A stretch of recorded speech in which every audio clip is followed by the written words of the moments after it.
This entire area behind me is soon to be demolished and replaced by an apartment complex building right here on the hill. For some businesses, such as Snarfs and Thunderbirds, this could mean relocation. But for Jones Drug Store, it means the end. Hey guys, I'm here at the Century Theater in Boulder, where people are already lining up for the highly anticipated midnight premiere of Harry Potter and the Deathly Hallows Part 1. Now, we actually got to speak with some people who've been here as early as 3 in the morning. Here's what they had to say. Well, tickets have been sold out for weeks now, and you can expect that by midnight tonight, this place is going to be swarming with Gryffindors, Ravenclaws, Hufflepuffs, and Slytherins. Lindsay Heron, News Team Boulder. Last night, Jews around the world celebrated the first night of Hanukkah. News Team's Lindsay Heron caught up with the Hanukkah celebration in Boulder. It was a celebration to be remembered. Last night, over 200 Jewish students joined the Chabad rabbi and provost Russ Moore in lighting the menorah for the first night of the 8-day Festival of Lights. They got all sorts of Jews to come out that I've never seen before, so it's very exciting. It's nice to just have this menorah lighting ceremony, especially since I'm from Florida and so far away from home. It's just nice to have a community to go to for Hanukkah. The 8 days of Hanukkah celebrate an uprising nearly 23 centuries ago when Jews drove foreign invaders out of ancient Israel.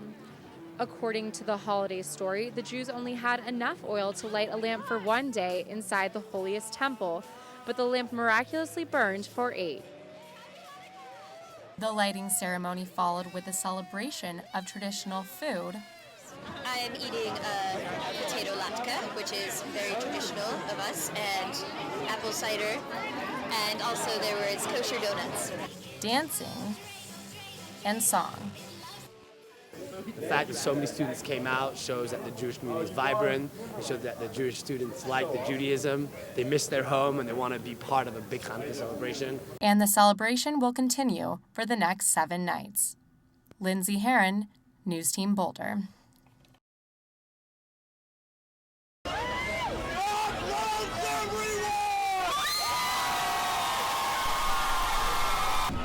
Boulder citizens took to the streets when 4 members of the Westboro Baptist Church extremist group made an unwelcomed visit to Boulder. I just don't understand why they'd come to Boulder of all towns. I mean, I know they get a lot of publicity, but hardly anybody here would agree with them. The hate group set up outside Boulder High School, but were drowned out by a sea of angry students and supporters.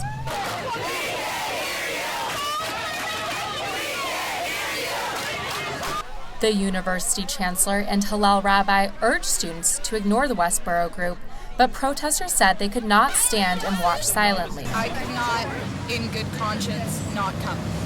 It means a lot to me, and I could not just sit and watch this happen.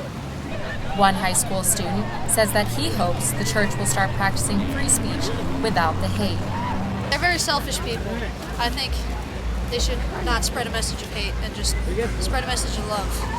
I'm standing in Chautauqua Park right now, where members of the Boulder community have gathered in the rain for the final hours of today's protest against the Westboro group. Protesters let the Westboro group know that when it comes to hate speech, the city of Boulder has no tolerance.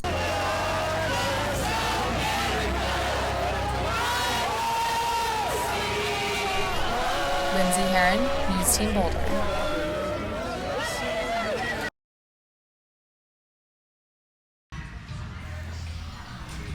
Hundreds of immigrant workers are seen cooking and cleaning at the University of Colorado each day. But very few of these workers can speak English. Tomorrow, Maria is going to cook max. University student Adrian Stone is determined to help make this change. Adrian is the head coordinator for a volunteer program called SWAP, where university students can teach English to immigrant staff. I think what makes our program unique is the fact that it gives people the opportunity to directly interact and help the people who are so often helping them without them even realizing it. like the people who work in the dining halls and who clean the floors here, you know, the people who work behind the scenes, if you will, who are kind of invisible on our campus because you never really talk to the people who wash your dishes. But, you know, for all you know, they could be here for 20 years and still not speak English. And so I think that's what makes our program awesome. I'm here behind the scenes in Kit Dining Hall with Adrian, who's here to just tell us a little bit about where she is and what she does. All right, I actually work here at this dining hall, so this is the kitchen where all the food's made. All the students go eat upstairs, but I actually teach a worker here too in her English skills. Because remember, Adrian has been teaching Socorro, a worker from Mexico City, for over a year now. today she is going to go to school. Adrian says teaching Socorro has changed her life. My student Socorro, like, she gives me so much joy. Like, seeing her learn is like the most fulfilling thing ever. Like, when she remembers something, like when she just sits down and does it, like, it's the most fulfilling thing, like the best feeling ever. I'm just like, it makes me so happy. For Adrian Stone, SWAP has been much more than an extracurricular activity.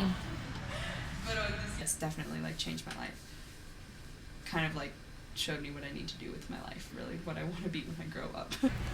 Lindsay Heron, News Team, Boulder.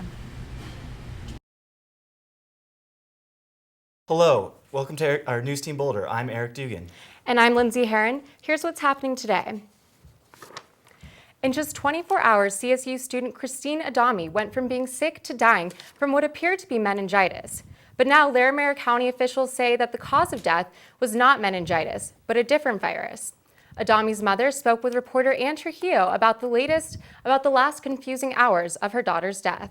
CU President Bruce Benson announced on Wednesday that state funding to the University of Colorado could plummet to as low as $80 million during the upcoming fiscal year. When people think of famous CU alums, they think of Robert Redford, Glenn Miller, and the creators of South Park. But then there's Willis Pyle, whose name might not be familiar, but his creations are sure to remind us of our youth. News Team's Leslie Fox reports about a new exhibit on campus that will take you back to your childhood. In a town near Buffalo, New York, over 100 sheep tasted freedom for a brief while, escaping from a slaughterhouse in the middle of the night. The fleet-footed animals crossed the streets and ran through the residential lawns. The owner of the plant isn't sure how the sheep escaped, but police spent hours rounding up the fugitives.